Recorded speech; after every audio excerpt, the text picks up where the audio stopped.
जय हिंद साथियों, आपके YouTube channel Ajay sir anti class में आपका स्वागत है। तो चलिए स्टार्ट करते हैं कोशिका के बारे में। ठीक है ना।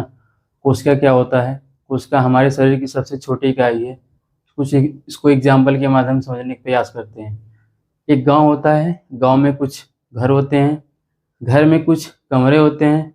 कुछ कमरे में क्या होती हैं, जो कमरे का निर्माण होता है कुछ ईंट से लगा के क्या है बना होता है, कुछ ईंटों से मिलकर क्या बनता है, रूम बनता है। जो ईंट के बीच में कुछ लेयर चिपकाया जाता है बालू सीमेंट का। ठीक है ना। वो छोटा वाला पार्ट हो जाता है। अगर हम बालू बालू की बात करें, उसमें भी छोटे छोटे पार्टिकल्स पाए जाते हैं। ठीक ना। अगर हम बात करें, क्या है यहाँ पे, बालू का कण, बालू का कण। दूसरे नंबर पे क्या है, ईंट है। दूसरे नंबर पे क्या है, ईंट है। फिर अगला क्या है,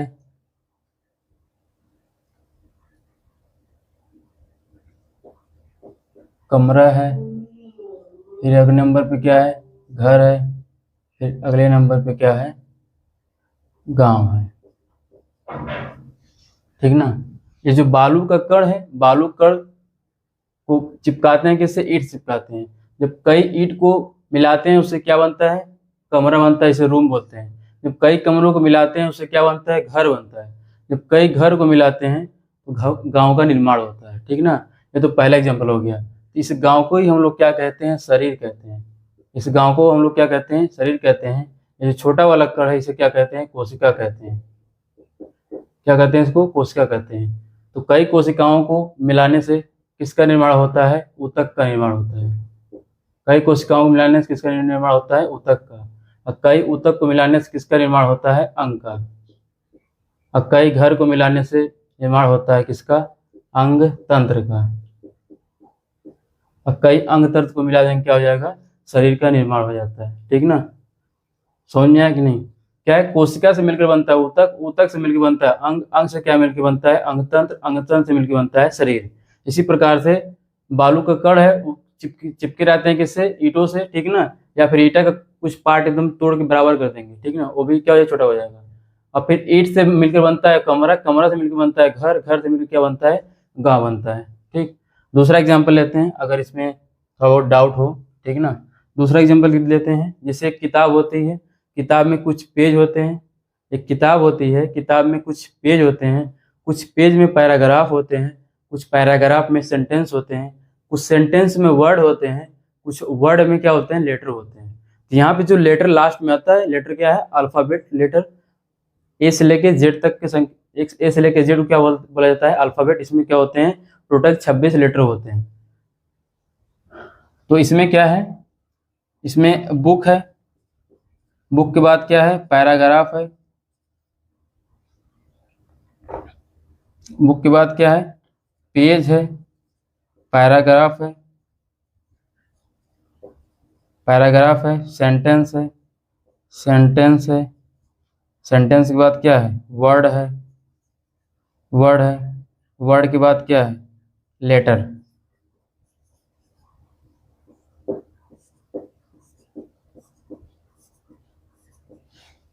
इसमें क्या है, जो लेटर है सबसे छोटा पार्ट होता है, इसे ही बोलते हैं क्या, कोशिका बोलते हैं। अगर एग्जाम्पल ये बात करें, कंपेयर करें, तो ये क्या होता है, सबसे छोटा भाग क्या होता है, बुक का सबसे छोटा पार्ट क्या होता है, लेटर। हमारे शरीर का सबसे छोटा भाग क्या होता है, कोशिका। अगर इसकी बात करें, ये क्या है, ये है शरीर, ये शरीर। इसी प्रकार से लेटर को मिलाएंगे वर्ड बनेगा, वर्ड को मिलाएंगे सेंटेंस बनेगा, सेंटेंस को मिलाएंगे पैराग्राफ बनेगा, पैराग्राफ को मिलाएंगे तो पेज बनेगा। और कई पेज को बनाएंगे तो क्या बने, बुक का निर्माण होता है। ठीक उसी प्रकार कोशिका से बनाएंगे ऊतक, ऊतक से अंग, अंग से अंगतंत्र, अंगतंत्र से क्या बनता है, शरीर बनता है। ठीक ना। हमने देखा एक गांव होता है, गांव में कुछ घर होते हैं, कुछ घरों में कमरे होते हैं, कुछ कमरों में ईंट होते हैं, और कुछ ईंटों से जुड़े होते हैं हमारे बालू के छोटे छोटे पार्टिकल्स और सीमेंट। ठीक ना। तो यहाँ जो बालू के छोटे छोटे पार्टिकल्स है, अर्थात जो सीमेंट वाला पोर्शन है, बहुत ही छोटा होता है, उसको हम देख ही नहीं सकते हैं। ठीक ना। अब कुछ भी दिखाई देते हैं, कुछ ऐसे हैं जो दिखाई ही नहीं देते हैं। जो दिखाई नहीं देते हैं उसे हम क्या बोलते हैं, कोशिका बोलते हैं। और बाकी जो गाँव होता है उसे क्या बोलते हैं, उसे हम बोलते हैं शरीर बोलते हैं। ठीक ना। बाकी इसी प्रकार से मैंने दूसरा एग्जाम्पल लिया है किताब वाला। जो किताब है उसे क्या बोलते हैं, शरीर बोलते हैं। अब बाकी जो इसमें से छोटा सा लेटर निकल गया ताक्षर, उसे क्या बोला गया, कोशिका। तो कोशिका क्या है, हमारे शरीर की सबसे छोटी इकाई है, ठीक है ना। कोशिका क्या है, हमारे शरीर की सबसे छोटी इकाई है, हमारे शरीर की सबसे छोटी इकाई है। कोशिका क्या है, हमारे शरीर की सबसे छोटी इकाई है। अच्छा, कोशिका ही क्या है, जीवन की आधारभूत संरचनात्मक एवं क्रियात्मक इकाई है। कोशिका ही क्या है, कोशिका ही क्या है, कोशिका ही जीवन की आधारभूत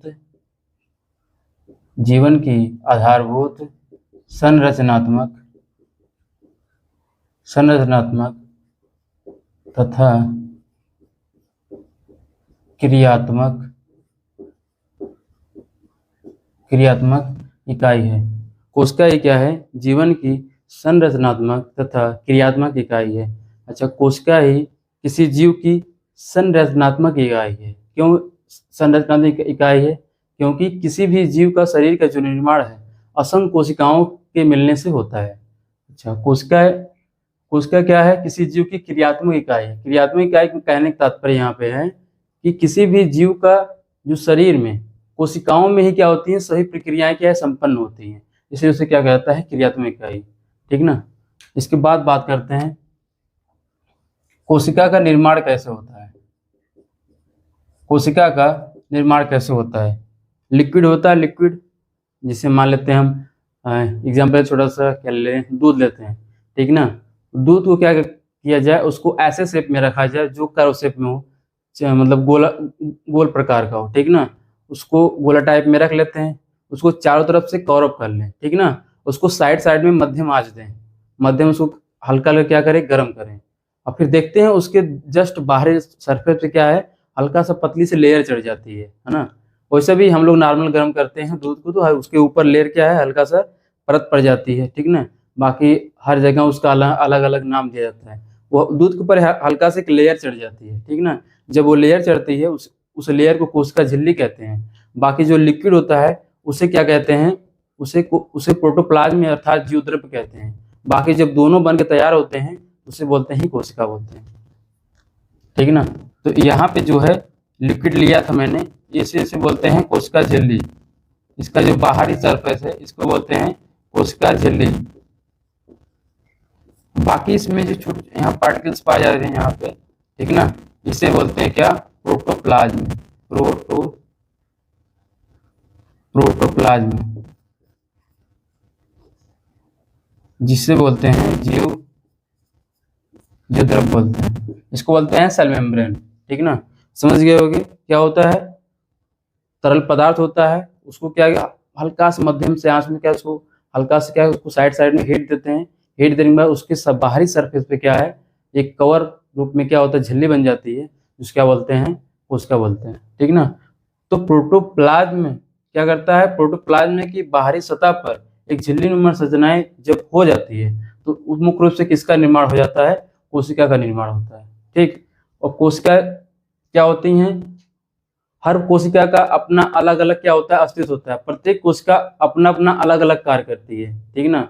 हमारे शरीर में न जाने कितनी कोशिकाएं होती हैं, हर कोशिका का क्या होता है, अपना अलग कार्य होता है। और प्रत्येक कोशिका क्या होती हैं, इसी कोशिका झिल्ली द्वारा क्या होती हैं, अलग अलग होती है, ना कि एक ही में चिपकी होती है, नहीं, चिपकी होती हैं लेकिन कोशिका झिल्ली द्वारा चिपकी होती है, लेकिन एक दूसरे के अंदर नहीं जा सकती हैं, लेकिन पारदर्शी होती है। मान लीजिए कुछ जो पोषक तत्व को मतलब एक स्थान से दूसरे स्थान तक ले जाना है, पूरे शरीर में डिस्ट्रीब्यूट करना है, तो क्या होता है, ये पारदर्शी होती हैं, आपस में क्या है, परासरण विधि द्वारा क्या करती हैं, उसको पहुंचा देती हैं। इसमें देखते हैं एक कोश की जीव होता है और एक होता है बहुकोश की जीव। एक कोश की जीव, एक कोश की जीव, एक होता है बहुकोश की जीव। एक कोश की जीव, एक होता है बहुकोश की जीव। इसे बोलते हैं यूनिसेलुलर ऑर्गेनिज्म, इसे बोलते हैं मल्टी सेलुलर ऑर्गेनिज्म। एक कोश के जीव यहाँ पे दिखाई दे रहा है। यदि कोई जीव एक कोशिका से मिलकर बना हो उसे एक कोश के जीव कहेंगे। यदि कोई जीव बहुत कोशिकाओं से मिलकर बना है उसे क्या कहेंगे? बहुकोश के जीव कहेंगे। एक कोश के जीव मतलब क्या है? यदि एक ही कोशिका में जीवन से संबंधित सभी क्रियाएं संपन्न होती हैं तो उसे क्या कहेंगे हम? एक कोश के जीव। बहुकोश के जीव, इसका दूसरा डिफिनेशन, इसे क्या कहेंगे? यदि एक से अधिक कोशिकाओं में जीवन से संबंधित सभी क्रियाएं संपन्न होती हैं उसे क्या कहेंगे हम? बहुकोश के जीव। एक कोश के जीव में जैसे एग्जाम्पल ले लेते हैं, इसमें कौन कौन से ऐसे लोग हैं जो इसमें आते हैं? जैसे अमीबा है, है ना, पैरामीशियम है, ठीक, यूग्लिना है, जीवाणु है इत्यादि। ये सब किसमें आने वाले हैं? एक कोश के जीव में। बहुकोश के जीव में कौन से लोग आते हैं? इसमें क्या आता है? मानव आता है ना, पादप आते हैं, जितने पेड़ पौधे हैं, जितने जंतुएं हैं, है ना, जितने कवक हैं, ये सब क्या हैं? ये सब बहुकोश के जीव हैं। जितने पेड़ पौधे होंगे वो सब क्या है? बहुकोश के हैं। जितने जंतु हैं वो सब क्या है? बहुकोश के। जितने कवक है ये भी क्या है? बहुकोश की। मानव में कौन कितनी कोशिकाएं होती हैं? ना जाने कितनी कोशिकाएं होती हैं, ठीक ना। इसलिए क्या है? मानव भी क्या है? बहुकोश के जीव है। मतलब बहुत ही ज्यादा कोशिकाओं से मिलकर के क्या है? मानव का निर्माण हुआ है, ठीक ना। एग्जाम्पल समझ गए। जंतु में जैसे बात करें, जितने पशु होते हैं ना, जितने रेंगने वाले जंतु होते हैं, जितने जल में तैरने वाले जंतु होते हैं, ठीक ना, ये सब किस में आते हैं? जंतु में। जैसे मछली है, गाय भैंस भेड़ बकरी, ठीक ना, और पक्षी जितनी हैं ये सब किस, बाकी मेढक है, ये सब किस में आएंगे? जंतु में। पेड़ पौधे में, पेड़ पौधों का नाम जान ही रहे हैं, ठीक ना, उसमें आएंगे। कवक में यहाँ फंगस जो खुजली उजली होने लगती है, ठीक ना, ये सब क्या है? बहुकोश के जीव में आएंगे। अब यहाँ बात करते हैं जो बहुकोश की जीव होती है, इसमें एक ही कोशिका के विभाजन से क्या होता है? उसका पूर्ण क्या होता है? विकास होता है। इसमें क्या होता है? मेल का स्पर्म और फीमेल का ओवम दोनों के मिलने से एक कोशिका का निर्माण होता है। फिर यही कोशिका क्या होती है? धीरे धीरे विभाजन करके एक, ठीक है ना, धीरे धीरे विभाजन करके और कोशिकाओं में धीरे धीरे जैसे जैसे ज्यादा मात्रा में वृद्धि होती जाती है कोशिकाओं में, और धीरे धीरे उसकी क्या है? अपना जो साइज शेप क्या है, उस जो भी जायगोट बना था वो धीरे धीरे बढ़ते जाता है और मानव शरीर का निर्माण धीरे धीरे होता चला जाता है, ठीक ना। इसके बाद हम बात करते हैं कोशिकाओं की आकृति एवं परिमाप। कोशिकाओं की आकृति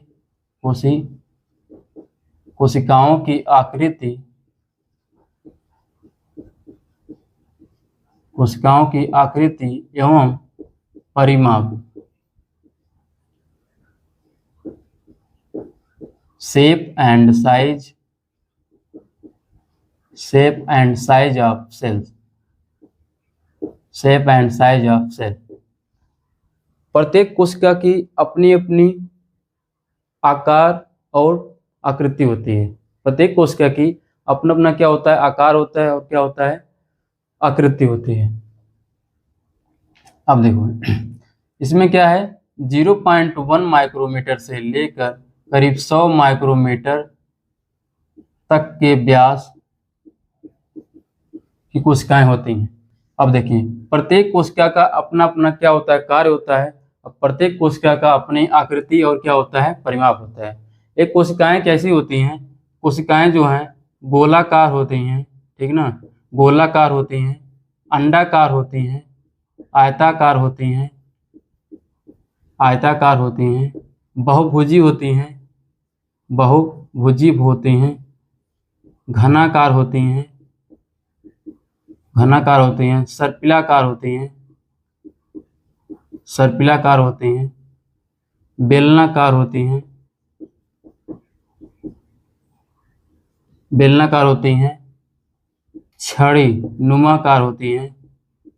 छड़ी नुमा इत्यादि, ठीक ना। कोशिकाएं हैं अलग अलग से भी पाई जाती है, तो हम कभी लिखे ना जाने अभी और कितनी आकृति में सब पाई जाती हैं। गोल होती हैं, अंडाकार होती हैं, आयताकार होती हैं, बहुभुजी मतलब इसके साइड में न जाने कितनी भुजाएं निकली होती हैं, घनाकार होती हैं, क्यूब होती हैं, सर्पिलाकार होती हैं, बेलनाकार होती है, और क्या होती हैं? छड़ीनुमा, रॉड शेप, यहाँ पे इसको बोलते हैं स्पाइरल, ठीक ना। इस प्रकार से क्या होती हैं? कोशिकाओं की आकृति पाई जाती है। इसमें कुछ कोशिकाएं ऐसी होती हैं, ठीक ना, कुछ कोशिकाएं ऐसी होती हैं जिसकी वो क्या करती हैं, अपने अवस्था को तुरंत क्या करते हैं, चेंज करते रहते हैं, अपने कोशिकाओं में क्या करते हैं, परिवर्तन करते रहते हैं। और कुछ कोशिकाएं ऐसी होती हैं जो कंटिन्यूस क्या रहती हैं, स्थिर रहते हैं, मतलब उस कोशिका में कोई परिवर्तन नहीं होता है। जैसे जो परिवर्तन करती हैं, अपनी अपने आकार में क्या करती हैं, बदलते हैं।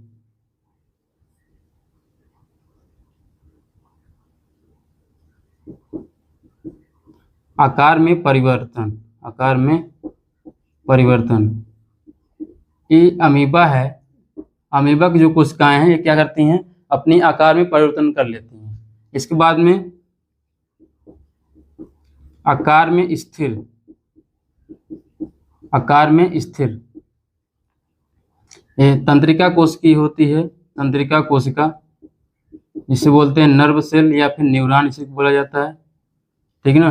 तो तंत्रिका कोशिका क्या है, ये आकार में क्या होती हैं, स्थिर होती है, ठीक ना। कोशिकाओं के आकार में परिवर्तन करता है तो अमीबा। कोशिकाएं जो स्थिर रहती हैं कुछ जीवों की, जो है तंत्रिका कोशिका। मानव में तंत्रिका कोशिका पाई जाती है, जबकि पेड़ पौधों में तंत्रिका कोशिका नहीं पाई जाती, यहीं से विभेद हो जाता है, ठीक ना। इसके बाद में हम देखते हैं कुछ कोशिकाएं जो हैं छोटी होती हैं, कुछ कोशिकाएं जो होती हैं लंबी होती हैं, कुछ कोशिकाएं होती हैं जो बड़ी होती हैं। अगर हम सबसे बड़ी की बात करें, सबसे बड़ी कोशिका, सबसे बड़ी कोशिका, सबसे बड़ी कोशिका, सबसे बड़ी कोशिका की बात करें तो शुतुरमुर्ग का अंडा होता है। शुतुरमुर्ग का अंडा, शुतुरमुर्ग का अंडा ये क्या होता है, बहुत बड़ी कोशिका होती है पूरे यूनिवर्स में, पूरे वर्ल्ड में, ठीक ना। अगर हम सबसे छोटी कोशिका की बात करें, सबसे छोटी कोशिका, सबसे छोटी कोशिका की बात करें, सबसे छोटी क्या होती है, माइकोप्लाज्मा। माइकोप्लाज्मा, माइकोप्लाज्मा क्या है, सबसे छोटी कोशिका है। अगर हम जंतु में बात करें, ये देखो शुतुरमुर्ग क्या है, जंतु है। माइकोप्लाज्मा क्या है, एक प्रकार का पादप है। ये जीवाणु, एक प्रकार का जीवाणु समझे, जीवाणु भी क्या होता है, एक प्रकार का पेड़ होता है, ठीक ना। अच्छा, जंतु में सबसे लंबी, जंतु में सबसे लंबी कोशिका, जंतु में सबसे लंबी कोशिका क्या होती है, तंत्रिका कोशिका, तंत्रिका कोशिका। जंतु में सबसे लंबी कोशिका क्या होती है, तंत्रिका कोशिका। पादप में, पादप में सबसे लंबी कोशिका क्या होती है, इसका नाम है एसिटे, एसिटे, एसिटेबुलेरिया। एसिटेबुलेरिया एक प्रकार का शैवाल होता है, एल्गी जिसे बोलते हैं, ठीक ना। तो पादप में सबसे बड़ी लंबी कोशिका क्या होती है, एसिटेबुलेरिया। बाकी जंतु में सबसे लंबी कोशिका क्या होती है, तंत्रिका कोशिका। सबसे छोटी कोशिका माइकोप्लाज्मा। सबसे बड़ी कोशिका क्या होती है, शुतुरमुर्ग का अंडा। शुतुरमुर्ग का अंडा, शुतुरमुर्ग क्या एक प्रकार का जंतु होता है। माइकोप्लाज्मा क्या होता है, जीवाणु एक प्रकार का होता है, जो कि पादप कैटेगरी में आता है, ठीक ना। अगर हम बात करें मानव में सबसे, मानव में सबसे, मानव सबसे बड़ी कोशिका, मानव सबसे बड़ी कोशिका, मानव सबसे बड़ी कोशिका क्या हो जाएगा, ये पाया जाता है महिलाओं में पाया जाता है, जिसका नाम क्या है, अंडाणु ओवम इसे बोलते हैं, ठीक है ना। अगर मानव बात करें, मानव में सबसे छोटी कोशिका, मानव में सबसे छोटी कोशिका, मानव में सबसे छोटी कोशिका क्या होती है, शुक्राणु। क्या होता है भाई, शुक्राणु होता है। मानव सबसे छोटी कोशिका क्या होती है, शुक्राणु। देखते हैं एक बार भाई, सबसे बड़ी कोशिका की बात करें तो शुतुरमुर्ग का अंडा। सबसे छोटी कोशिका की बात करें तो माइकोप्लाज्मा। अगर हम सबसे लंबी कोशिका की बात करें जंतुओं में तो हो जाएगा तंत्रिका कोशिका। सबसे लंबी कोशिका की बात करें पादप में तो हो जाएगा एसिटिबुलेरिया। अगर मानव में सबसे बड़ी कोशिका की बात करें, मानव में सबसे बड़ी कोशिका की बात करें तो महिलाओं में पाया जाता है, जिसका नाम अंडाणु है। अगर हम पुरुषों में बात करें सबसे छोटी कोशिका तो उसका नाम क्या है, शुक्राणु, जिसे स्पर्म बोलते हैं, ठीक है ना। अब हम बात करते हैं हमारे शरीर में, हमारे शरीर में पाई जाने वाली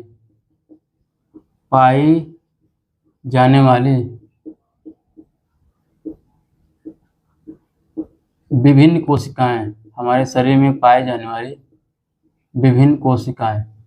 तो ऐसी कौन कौन सी कोशिकाएं हैं जो मानव शरीर में पाई जाती हैं, ठीक है ना। कौन कौन सी वो कोशिकाएं हैं। पहली बात तो है अस्थि कोशिका। क्या है? अस्थि कोशिका, इसे बोलते हैं बोन सेल। अस्थि कोशिका, बोन सेल। फिर इसके बाद में आता है पेशी कोशिका। पेशी कोशिका, इसे बोलते हैं मस्कुलर सेल। ठीक। तीसरे नंबर पे आता है संयोजी कोशिका। संयोजी कोशिका, इसे बोलते हैं कनेक्टिव सेल। चौथे नंबर पे आता है रक्त कोशिका, इसे रुधिर कहते हैं। रक्त कोशिका, इसे बोलते हैं ब्लड सेल। फिर पांचवा आता है त्वचा कोशिका। त्वचा कोशिका, इसे बोलते हैं एपिथेलियम सेल। फिर छठा आता है वसा कोशिका। वसा कोशिका, इसे बोलते हैं फैट सेल। बाकी तंत्रिका कोशिका लिखे हैं? नहीं लिखे हैं, तो इसको लिख लो तंत्रिका कोशिका,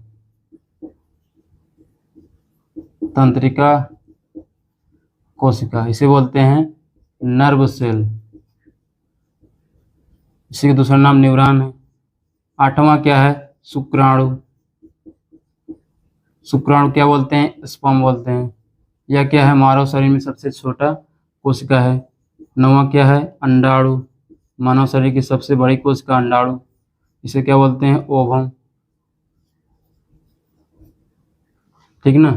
तो मुख्य रूप से इतनी कोशिकाएं पाई जाती हैं, तो कम ही लिखे हैं। हमारे शरीर में न जाने कितनी कोशिकाएं पाई जाती हैं, ये तो 9 बहुत कम लिखे हैं। अभी न जाने और कितनी कोशिकाएं होंगी हमारे शरीर में, ठीक है ना। जो ज्ञात है इतना हम नाम लिखे हैं, अभी न जाने कितनी कोशिकाएं हो सकती हैं। तो अस्थि कोशिका है, पेशी कोशिका, संयोजी कोशिका, रक्त कोशिका, त्वचा कोशिका, वसा कोशिका, तंत्रिका कोशिका, शुक्राणु कोशिका और अंडाणु कोशिका।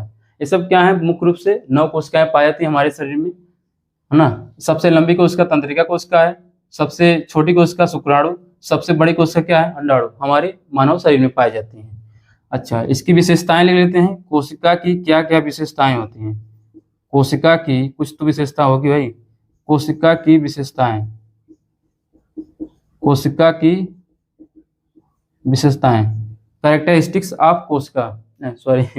Characteristics of cell.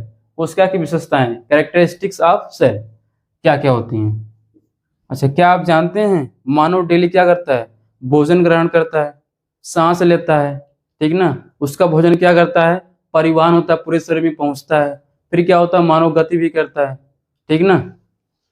मानव क्या करता है? जनन मतलब बच्चे उत्पन्न करता है। क्या कोशिकाएं भी ये सब करती हैं? मानव क्या है? पहले छोटा रहता है, छोटे से फिर बहुत बड़ा हो जाता है, मतलब वृद्धि करता है। क्या कोशिकाएं वृद्धि करती हैं? जो मानव होता है सेम वही प्रक्रिया क्या होती हैं? कोशिकाओं में भी होती हैं, ठीक ना। जिस प्रकार से मानव में जो प्रक्रिया होती हैं, वो इस ठीक प्रकार से उसी प्रकार मानव में वही प्रक्रिया होती हैं, ठीक ना। अच्छा, इसमें कोशिकाएं क्या करती हैं? वृद्धि करती हैं। दूसरा क्या करती हैं? गति करती हैं। तीसरा क्या है? सांस लेती हैं। चौथा क्या है? जनन करती हैं, ठीक ना। पांचवा क्या है? मानव क्या करता है? जो भी कुछ खाता है, जो वेस्ट मटेरियल है हमारे शरीर से, उसको बाहर निकालना पड़ता है, ठीक ना। तो ये भी क्या करती हैं? व्यर्थ पदार्थ को क्या करती हैं? त्याग करती हैं। व्यर्थ पदार्थों क्या करती हैं? व्यर्थ पदार्थों का त्याग करती हैं। कौन? कोशिकाएं। व्यर्थ पदार्थों का त्याग करती हैं, कौन? कोशिकाएं भी करती हैं, ठीक ना। और वृद्धि हो गया, गति हो गया, सांस हो गया, जनन हो गया। ये भी क्या करती हैं? कोशिकाएं भोजन का क्या करती हैं? अंतर्ग्रहण करती हैं। भोजन भी क्या करती हैं? ग्रहण करती हैं, ठीक ना। सातवां हम बात करें, ये भी क्या करती हैं? मृत्यु होती है इनकी मृत्यु होती है। तो मृत्यु की अवस्था में क्या होती हैं? इनका मृत्यु शब्द मतलब है कोशिका का विभाजन होता है। मृत्यु शब्द मतलब क्या है? कोशिका का विभाजन होता है। इसमें से जब कोई कोशिका मृत्यु की कगार पहुंचती है, मतलब जब वह मरने वाली होती है, इसका मतलब वहां से एक कोशिका जो है 2 कोशिका में अलग हो जाती है। उसे ही कोश का विभाजन कहते हैं या फिर इसे बोलते हैं डेथ बोलते हैं। लेकिन मानव में क्या होता है, अगर एक बार कोई इंसान वह समाप्त हो जाता है, उसकी मृत्यु हो जाती है, ठीक ना, तो मृत्यु समझो उसको हो गई है। लेकिन यहाँ पे कोशिकाएं मरती नहीं हैं, बल्कि क्या होती हैं, वो दो पार्ट में क्या होती हैं, विभाजित हो जाती हैं। मृत्यु मतलब अगर यहाँ पे एक कोशिका है, एक कोशिका से यहाँ पे क्या होती हैं, दो भाग में बट जाती हैं। मतलब एक एक इधर हो जाएगा और एक दूसरा इधर हो जाएगा। फिर ये क्या करती हैं, विभाजन करके बड़ी हो करके फिर क्या करती हैं, अपने जो ऊपर वाली कोशिका है, मातृ कोशिका, ठीक है ना, ऊपर वाली जो कोशिका है उस कोशिका क्या कर लेती हैं, वापस रूप ले लेती हैं, ठीक ना। आशा करते हैं आपको ये टॉपिक बहुत अच्छा लगा होगा। अच्छा लगा हो तो कमेंट सेक्शन में जरूर बताएं, ठीक ना। धन्यवाद, मिलते हैं अगले वीडियो में।